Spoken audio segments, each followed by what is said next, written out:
The North Korean army is sick and they're in terrible shape. I mean, you remember that one guy who escaped? They found he was one of their top units. He had 10 worms in his gut from trying to eat potatoes out of the field. Remember that guy who made it across, ran, and got shot 6 times and survived?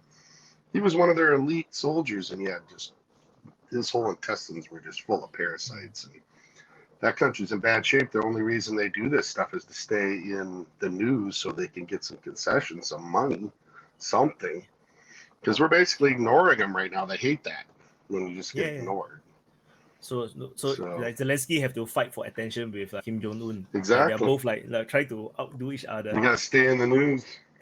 Which is kind of morbid if you kind of think about that. Yeah. How do they keep it up? It's through violence and death. I think Zelensky's fine now. We just passed the budget for what, $52 billion for next year.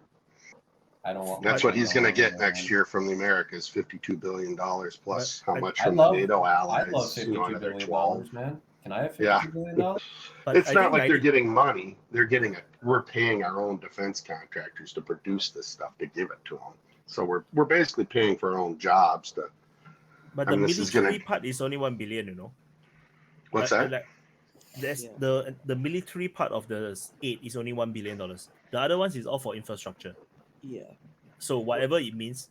But all of that comes with a catch, though. It's not for Ukraine to just keep. It is they will. Yeah, it all has to be paid back. It's a lend-lease program, just like we did for the British. They got to pay it back. Supposedly, the British never paid it back. So.